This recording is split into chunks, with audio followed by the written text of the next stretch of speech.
Ça, c'est ce qui aurait pu se passer il y a quelques années, et je parie que vous ne le saviez même pas.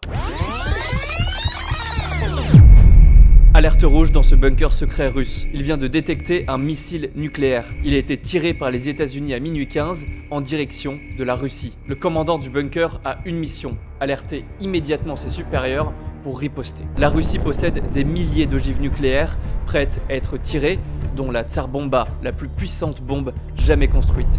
3800 fois la puissance d'Hiroshima. Mais de l'autre côté, les États-Unis ont 23 000 têtes nucléaires, bien assez pour détruire la planète un paquet de fois. Et ça, le commandant du bunker le sait bien. Il s'appelle Stanislav Petrov, il est lieutenant-colonel de l'armée russe. Et ce soir, l'avenir de l'humanité repose sur ses épaules. S'il annonce que le missile n'est qu'une fausse alarme, la Russie ne riposte pas. S'il annonce que le missile est réel, la Russie riposte et la Troisième Guerre mondiale commence. Il n'a qu'une minute pour se décider. Les États-Unis ont-ils réellement tiré un missile?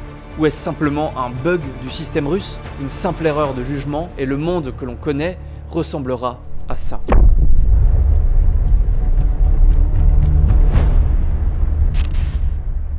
« 25 jours avant l'incident, le même bunker est en alerte rouge, mais pas pour la même raison. Un satellite russe vient de capter une intrusion sur leur zone aérienne fermée. Un avion qui n'a rien à faire là, donc un avion espion qui doit être stoppé au plus vite. Le message est transmis à la base la plus proche. Des avions de chasse décollent, des Sukhoi Interceptor, leurs tout nouveaux avions supersoniques. L'ordre est clair, ils doivent l'intercepter et l'abattre au plus vite. Mais la réalité est tout autre. L'avion espion est en fait un avion de ligne, un Boeing 747 sud-coréen parti de New York pour arriver à Séoul.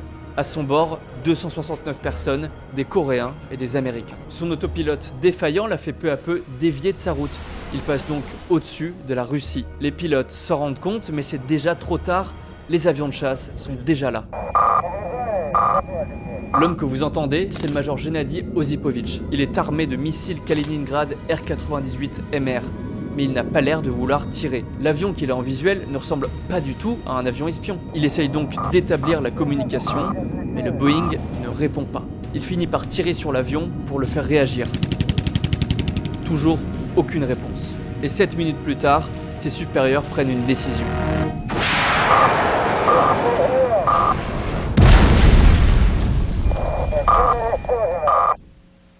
L'avion explose en plein vol, les 269 personnes à bord meurent sur le coup. Quelques heures plus tard, le monde apprend la nouvelle. I'm coming before you tonight about the Korean airline massacre.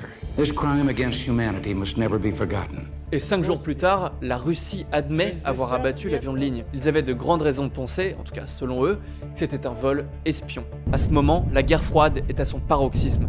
Les tests nucléaires des États-Unis et de la Russie s'accélèrent. Les deux camps s'attendent à une escalade imminente. Mais vous allez tout découvrir juste après. Là, le lieutenant-colonel Petrov s'apprête à commencer son shift de nuit, dans une atmosphère évidemment très tendue. Il entre dans la base secrète Serpukhov 15. C'est le centre de surveillance des attaques nucléaires. Il se rend dans l'une des boules blanches que vous voyez ici. Il y travaille depuis 11 ans et aujourd'hui, c'est lui le chef. 80 personnes sont sous son commandement. Mais je vous ai pas tout dit sur Stanislav. La vérité, c'est qu'il n'est pas censé être là, et encore moins être chef de nuit. En fait, il a juste accepté de remplacer exceptionnellement un de ses collègues. Il se retrouve donc ici et maintenant, un peu par hasard. Mais bon, pas de stress, tout va bien. Une réelle attaque nucléaire, ça n'est encore jamais arrivé. Rien ne devrait se passer ce soir.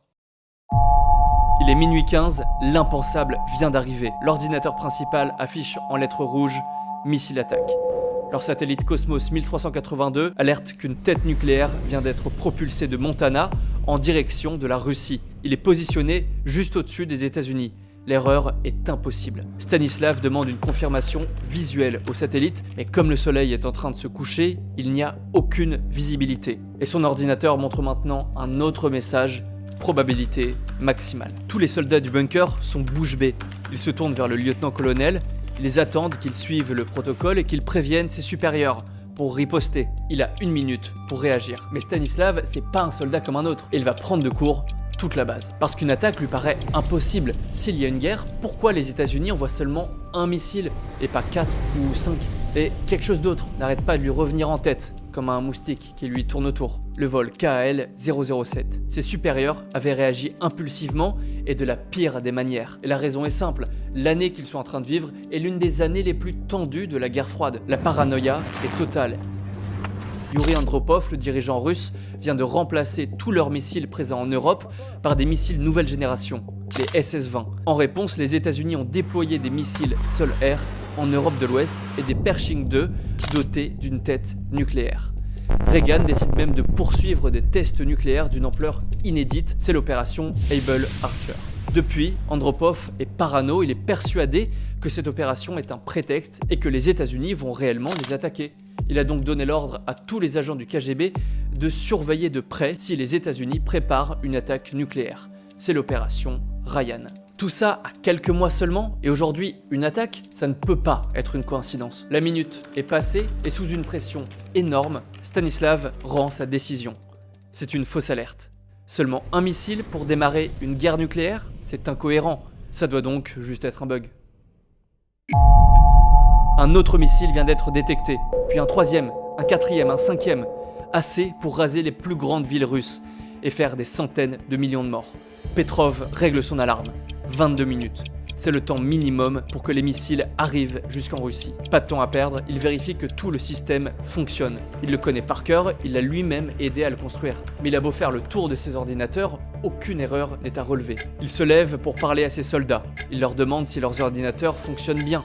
Ils répondent tous en panique par la positive. Ce sont des ogives nucléaires. Et dans 17 minutes, elles exploseront en Russie. Mais quelque chose ne va pas. En fait, son intuition lui dit que c'est impossible. Pourquoi démarrer une guerre où il n'y a pas de gagnant? La seule issue possible, c'est la destruction de notre civilisation. Il est censé enregistrer l'attaque et appeler ses supérieurs pour annoncer officiellement la riposte. Tous les soldats attendent son ordre, stressés.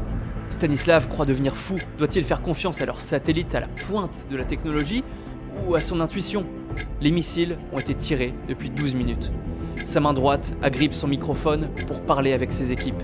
Sa main gauche est posée sur le téléphone. Il est immobile. Et soudain, il prend son téléphone et appelle ses supérieurs. Это ложная тревога. Les soldats sursautent. Stanislav vient d'enfreindre le protocole. Il n'a pas enregistré l'attaque et vient d'agir impulsivement par simple intuition. Il raccroche et recule de son bureau, paniqué. Il n'est pas sûr de ce qu'il vient de faire. Это 50-50. Plus que quelques minutes et il en aura le cœur net. Les plus longues minutes de sa vie. S'il a raison, tout va bien. Mais s'il a tort, des millions de Russes mourront et la Russie ne pourra pas riposter.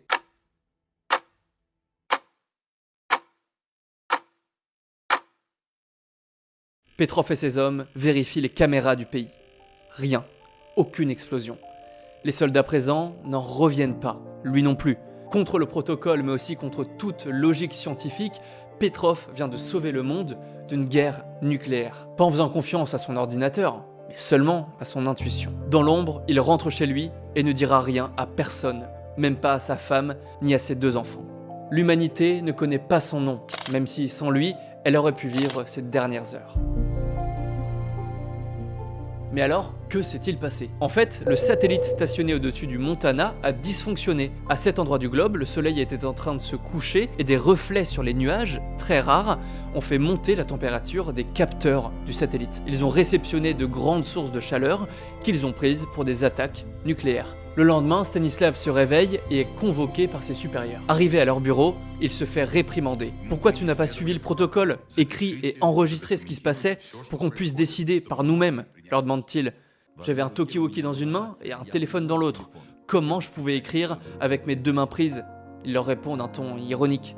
Il plaisante, mais l'affaire va prendre des proportions énormes. L'incident embarrasse les dirigeants russes et ils feront tout pour le cacher. Le lieutenant-colonel Petrov est dégradé et 1 an après, en 1984, il est renvoyé de l'armée. Je vous préviens, la suite de la vie de Stanislav est malheureusement très triste. Il déménage à Friadzino, une petite ville pauvre à côté de Moscou.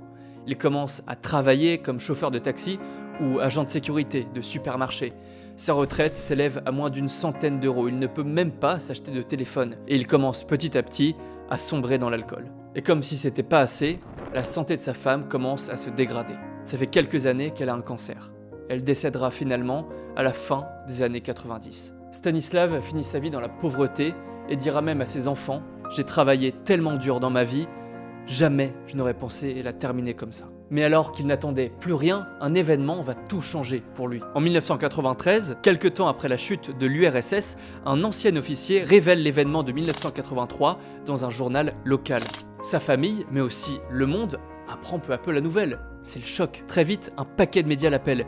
Tous veulent faire connaître son histoire. Des articles, mais aussi des documentaires sur sa vie sont réalisés. The man who saved the world. I didn't save anything. Puis il reçoit des lettres de remerciements de la part de particuliers venant du monde entier et surtout des États-Unis. Stanislav Petrov reçoit enfin la reconnaissance qu'il mérite. En 2004, il reçoit la distinction de l'homme qui a sauvé le monde de la part de l'association américaine World Citizens. En 2006, il est invité officiellement au siège de l'ONU pour y faire un discours. Et en 2013, il reçoit le prix Dresde récompensant les personnes œuvrant pour la paix. Des dizaines de journalistes continuent de le rencontrer, mais étonnamment, aucun venant de Russie. En fait, les autorités russes font tout pour étouffer cette affaire. Ils y arrivent tellement bien que même ses voisins ne savent rien de son action héroïque. Aujourd'hui encore, les hauts gradés de l'armée russe n'ont pas reconnu officiellement l'événement de 1983. Quoi qu'il en soit, petit à petit, l'attention qui lui est portée redescend.